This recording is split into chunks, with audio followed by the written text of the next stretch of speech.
એક છોકરાના બાપને ચોદતા જોઈ ગયો. એને ખબર નહીં પડે કે બાપા શું કરે છે. તેને બાપાને ઇનોસન્ટલી પૂછ્યું કે પપ્પા પપ્પા આ શું કરો છો? બાપાને દુકાને ક્યાં સીધું શીખવાડ્યું કે તારી મમ્મીમાં ગેસ પૂરું છું, કે તારી મમ્મીમાં પેટ્રોલ પૂરું છું. છોકરા કે પપ્પા મમ્મીની એવરેજ ચેક કરાવો, બપોર તો બાજુવાળા અંકલ પૂરીને ગયા છે.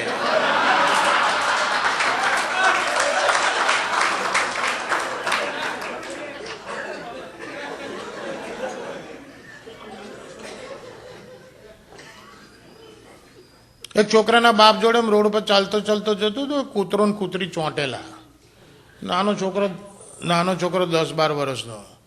તો છોકરો પપ્પાને કે પપ્પા પપ્પા કૂતરો રોડ ઉપર કૂતરીને શું કરે છે?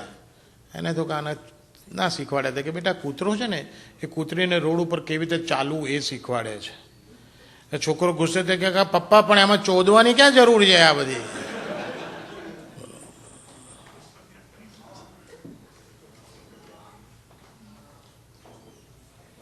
એક બાવો ભીખ માગતા માગતા રાનના ઘરમાં ઘૂસી ગયો. હવે એની ખબર નહીં આ રાનનું ઘર છે, તો બધાને ઘેર જઈને બોલે એમ બોલે ભિક્ષાન દેહી માતા, ભિક્ષાન દેહી માતા. પેલે તો રાણ દર્દીને ઘાઘરો ઊંચો કર્યો.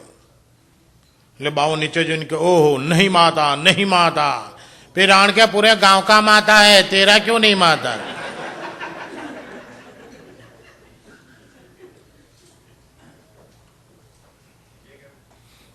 અમેરિકા એક નંબરનો ચોદકણીયો દેશ છે. ચોદવાની પહેલી ગોળી વર્લ્ડ લેવલે અહીંયા શોધાયેલી 7 વર્ષ પહેલા. વાયગ્રા, નવી વાયગ્રા તો ઘણા ચોદવું તો ખિસ્સામાં લઈને ફરતા થઈ ગયા. ગમે ત્યાં ચાન્સ મળે તો ચડી ગયા. તો ન્યુયોર્ક ન્યૂ જર્સીમાં એક છોકરાએ એક પુરુષે ખિસ્સામાં 2 વાયગ્રા ને થોડું પરચુરણ લઈને નીકળેલો ટોલ રોડ ઉપર. તો ટોલ બૂથ આવ્યો તો એને ગાડી ઊભી રાખીને પેલી બાસ્કેટમાં 35 સેન્ટ નાખવાના હતા. તો નાખવા ગયું તું ઉતાળમાં 2 વાયગ્રાઈ ગઈ. તો બેન્ચો પેલો દંડો ઊંચો થઈ ગયો, બીજી 40 ગાડીઓ ગઈ એની પાછળ.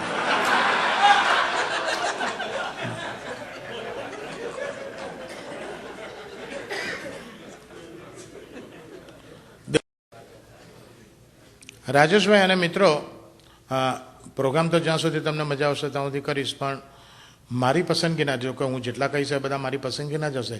પણ મને કોઈ એમ કહે કે દિનકરભાઈ બહુ ટાઈમ ઓછો છે આપણે અને 10 જ જોક કહેવાના છે, તો એ 10 જોક કયા હોય જેને ટોપ 10 કહેવાય. એવા ટોપ 10માંનો કોઈ પણ મારો ગમતો, મને સૌથી વધારે ગમતો કોઈ જોક આવશે ને તો પહેલેથી તમને કહીશ કે this is one of my top 10. એટલે તમારું થોડું કોન્સન્ટ્રેશન એ જોક ઉપર વધે. So you don't miss a good joke. હવે જે આવે છે ને this is one of the top 10.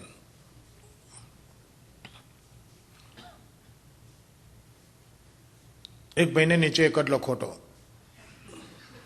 ગોળો, બોલ, બંટા, બધી જગ્યાએ નામ એના અલગ અલગ હોય છે, પણ હું એને કોમન નામ લખોટો પાડ્યો છે. બધાને 2 હોય, એક ભાઈને એક જ લખોટો. અને ડૉક્ટરને ના જેવડો હોય એવડો જ હતો.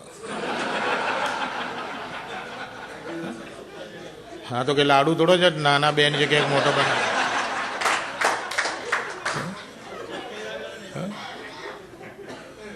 અને પછી ડૉક્ટરને બતાવવા ગયા. હવે ડૉક્ટરને જઈને કહેતા શરમા હતો તો ચાલો મારે કહેવું કેવી રીતે કે મારે એક લખોટો છે. એ ડૉક્ટર કે what is the problem with you, તમને શું તકલીફ છે? કે ડૉક્ટર મારા ને તમારા 2ના લખોટાઓનું ટોટલ કરીએ ને તો 3 થાય. ડૉક્ટર કે ચોદ્યા મેં તો પહેલો માણસ લખોટા વગરનો જોયો.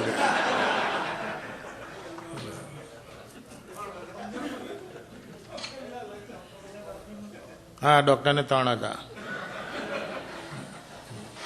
અને અહીં બધા બેઠા છો. જો તમે મારું એક ઓબ્ઝર્વેશન બતાવું, બહિરાઓને નજર ના લગાડવા માટે બહિરાઓ કેટલો નખરા કરે. મેં સાંજે કાળા દોરા ધાગા ને ધતિંગ ને કંઈક નાટક કરે છે, અને પુરુષોને નજર લાગતી જ નથી. પુરુષોને નજર ના લાગે એના માટે કશું કરવું જ નથી પડતું. એનું કારણ ખબર છે? એનું એક જ કારણ છે, પુરુષ પેદા હતો ને ત્યારથી ભગવાને એને છે ને નીચે 2 લીંબુ ને 1 મરચું બાંધી આપેલા. ક્યાં 2 લીંબુ ને 1 મરચું છે બેટા, જલસા કરજા, તને લાઈફ ટાઈમ કોઈ નજર નહીં લાગે, જલસા કર. એટલે પુરુષોને આવું કશું કરવું જ નથી પડતું. This is one of the top 10. એક ભાઈ ઘેર આવીને જમવા બેઠા, ભાણું પીરસે ને બૈરીએ રોટલીનું બટકું થોડી દાળમાં નાખ્યું તો વાળના ગુચ્છા નીકળ્યા. શાકમાં ને કીધું વાળના ઝુમખા નીકળ્યા. એટલે બગડો એની બેરી પર કે સ્ટુપિડ, એકાદ વાર કોક વાર આવે તો હું લેટ ગો કરી લઉં, ચલાવી લઉં. What is this nonsense? આના બધા વાળ ક્યાંથી આવ્યા? અને એ વાઈફ કે બહારથી ઉડીને નથી આવ્યા. અરે ક્યાંથી આવ્યા એ કે એમાં નીચેથી કાપીને નાખ્યા. કે ભાન પડે છે બેન્ચો તાર નીચેનો વાળ કાપીને મારા ખાવાનામ ના ખાય? અને એ વાઈફ કે કેમ ના ખાય? છેલ્લા અઠવાડિયાથી ખાવા બેસો છો ને પહેલા કોળી એવું જ બોલો છો, આમાં તો જોંટનો સ્વાદ નહીં, આમાં તો જોંટનો સ્વાદ નહીં. આજે હાલી જ દીધો કે કાલથી એ મગજમારી જ નહીં, એ સાંભળવો જાતનો સ્વાદ, જાતનો સ્વાદ.